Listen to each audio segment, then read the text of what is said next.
Hey, this is Peggy with Easy Peasy Machine Embroidery, and today I am in Premiere Plus. I've been doing a few of these videos in both the My Sonnet software and Premiere Plus, so if you need me to do a video that I've done in My Sonnet in the Premiere Plus software, if I can do that, I will do that for you. Just give me a heads up in the comments. Today's topic is what is the difference between saving as a VP3 file versus a VP4 file. Let's begin. So I am in the Premiere Plus Ultra version, but you can do this in the lower versions also.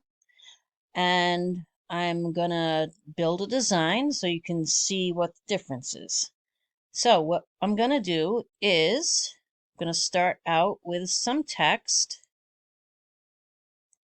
and I'll do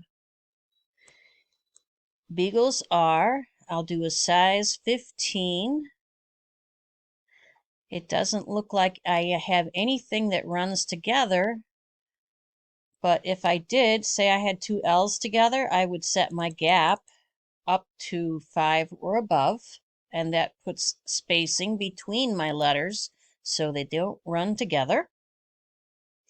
So I'm going to say OK here, and say I've decided I want that text to be bigger. So all I have to do is right click over the text when it is boxed in. Remember, it's got to be boxed in, so left click over it to box it, then right click, and then you would say Properties. And you can change that. It says it can go up to 35. Let's try size 30.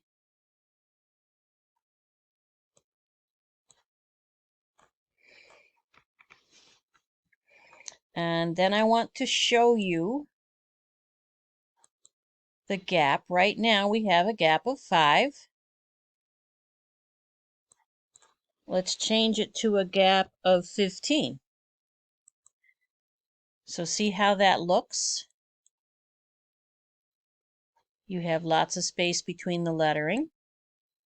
You can also go to a -5 and go the other way so that they are really close together, which is handy if you're doing some kind of font that looks close to cursive, but the letters aren't quite connected, so you can send them closer together. All right, so I'm just going to go in here, and I'm going to change it back to a 5. And I was going to show you something else with this, and what was it? Okay, now I see what I was doing. Okay, so I'm going to do one more thing. Sometimes if you are using really big lettering or something, and it's a lettering with satin stitch, and you think that satin stitch is gonna be too wide, it's gonna catch on things, you can actually, let me back up. So we've boxed the lettering in. Actually, you know what? I'm just going to just go and grab a capital A. And I am going to blow that up to a 55. It says up to 35, but I'm going to take it up to a 55. And that's going to give me a really super duper wide satin stitch, and I'm not going to want that. So I am going to box the letter in, right click, and now I'm going to go to satin column, and I see that there is an arrow down. And what does that mean? It means that I can change that satin column to any one of these other fills. And now my lettering is not a satin stitch anymore. It is another type of fill that will not snag on things. So I just wanted to show you that. So I went down here again to the zoom and regular size. All right, so I have this and I have this. I'm going to move this over just a little bit. I'm going to go up to design and get myself a beagle. And I'm going to go back into lettering.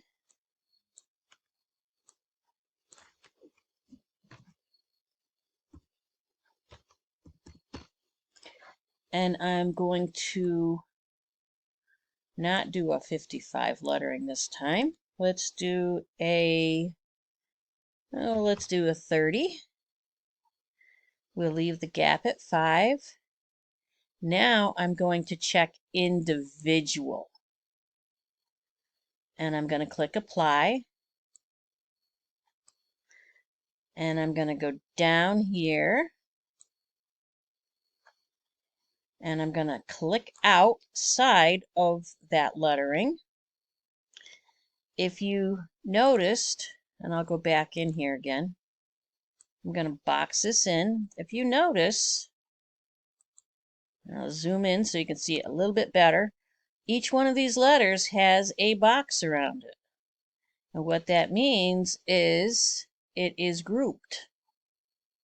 So it also means I can take and change these letterings around a little bit.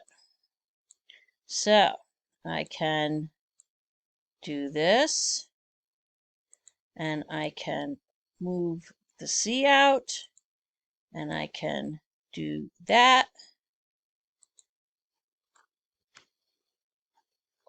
I can even take that one letter and make it a whole lot bigger. I could even change the color just by going over here and selecting a different color.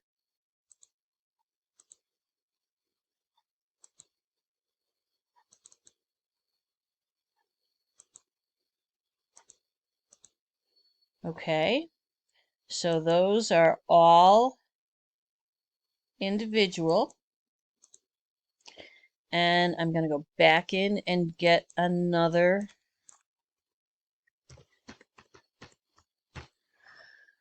text. Okay.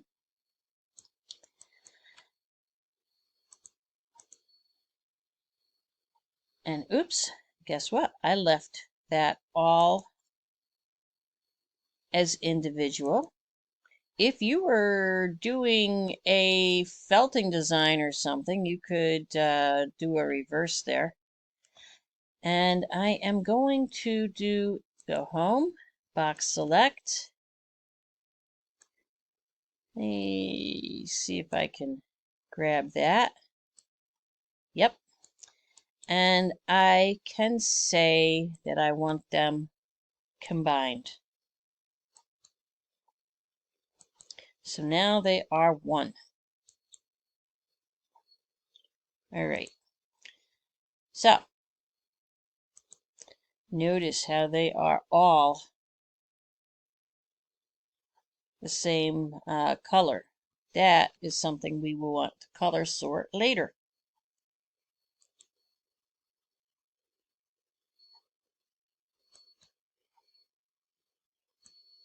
Okay, so anyway, moving on. Beagles are a cool breed. So if we now, because these are all different items, if we were in the MySonnet software, each one of those items would show up over here on the left on a film strip, and it's very easy to see them and work with them individually. If we were going to use this on the machine, we have two options. Save as is going to save it as a VP4. And I'm going to put this out on my desktop, and I'll call it new folder.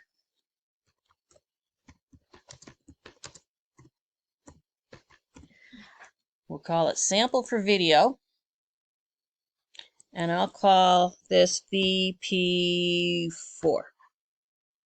Okay, this is a VP4 file. I'm going to back up one step before I do that. File, save as. Okay, that's exactly the way I wanted it, VP4. It does not give me any other choices.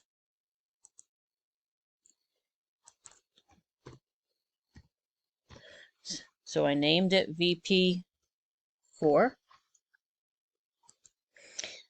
All right, and now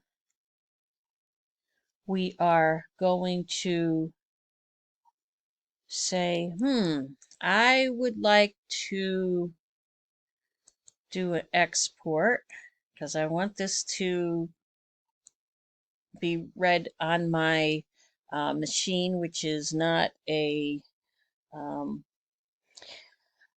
machine that reads VP4s. The Epics read the VP4, the Ruby 90 reads a VP4, but some of the lower machines will only take VP3.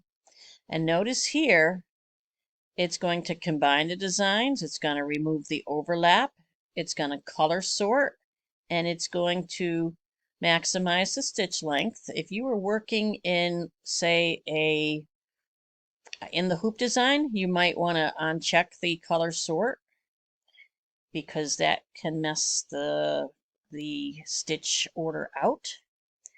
And up here, we have the choice of saving as VP4 or VP3 or any of the other machine formats. If I am downloading a design and it comes in all kinds of formats and it does not have VP3, I always go with the PES. It always seems to work for me. But for now, I'm going to save this as a VP3, and I'm going to say OK, and I'm going to save that to my sample for video folder, and now I'm going to call it VP3. All right. Now the other thing is we could have combined everything here, color sorted here, and still did a save as, and I'm going to call it VP4, and we're going to underscore it and call it 2, VP4 2, just so you can see that difference too. In language of a lady that taught me this, we call it, when we've done the combine and the color sort and we've done all that kind of stuff here in the software, we call it we've baked the cake. And once you've baked the cake, you can't take it back out of the oven and add more ingredients to the cake. Okay? So once you've baked, once you've combined and color sorted, you can't, and you've saved it as that VP4, you can't go back in and do the changes. Color and tone is another thing that some people don't understand, so I'll go over it right now. Color and ears, you just downloaded a design from wherever, and it is in another thread brand. So let's say it was in Madeira. You can take and change it to whatever brand you use. So let's say Robeson Anton Rayon 40. And it will change it so they are all in Robeson Anton colors now. And if you don't like one of those colors, you can double click it and change it to something you like. Okay, so I am going to back out so I have nothing on my screen. I am going to open. Actually, I'm going to insert and sample for video on my desktop. So here is my VP3.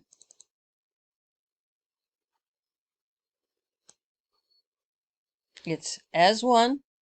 I can't make any changes. Properties, can't change anything on there. The only thing I could do if I wanted to make a change here is go into modify, do a box select, and I could technically take out some lettering. But I'm not going to do that. So I'm going to go back into the home.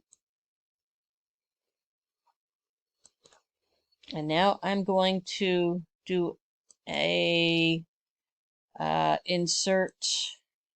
And notice how that first VP4 file is not showing up.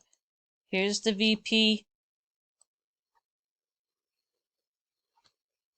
file after I did the combine.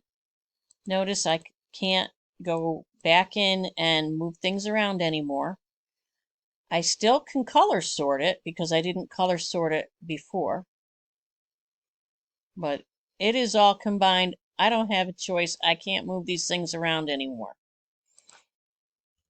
Now I'm going to go back in and open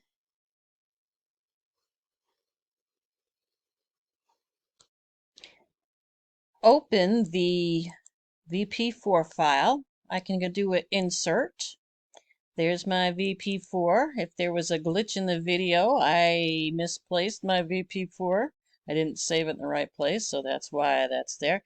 But, so here is the VP4, the original VP4 that I saved, and you can see that it's got all these boxes around everything yet. And if I click out of here, and then go back in and say, ungroup everything, now I can still move my beagle around, and I can still twist my lettering around, and I can still go into properties. No, I can't do that. I can still enlarge it a little bit, and I don't think I want to do that either. And I am going to show you something here because I did just enlarge. Wow. I'm going to do a backwards here. Apparently it doesn't want to be enlarged like that. So anyway, when you are enlarging things, look in Life View and take a look at it to see, does it look like you need it to look? Because when I enlarged it the first time, you saw some gaps in there. And that's why I went back and said, oops, I'm not gonna stitch it out that way. Okay, so that's the difference. If you save thing as a VP4, you haven't combined it, you haven't done any of that to it, you've just built your design and left it as it is, and do a save as, not an export, a save as, it's going to save everything as it is. It's not going to combine it. It's not going to group it, ungroup it, change things. You can still go in and alter things a little bit.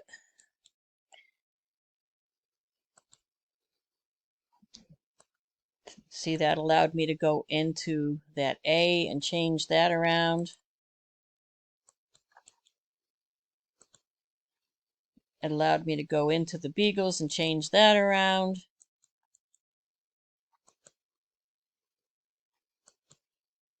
The only thing it didn't allow me to do was change that breed around. And that's probably has to do with that I remember what I did. I combined it. So, and that's because I combined it, it's going to stay combined. Anyway, hope you understood this video, and like and subscribe my channel. Leave comments. Comments are helpful to me. It lets me know if I'm making myself clear or not. And if, like I said, if you need something, if you need a video made, go ahead and ask. If I can do it, I will make it for you. Otherwise, I'll let you know that I can't do a video for you. Okay? Catch you later. Bye.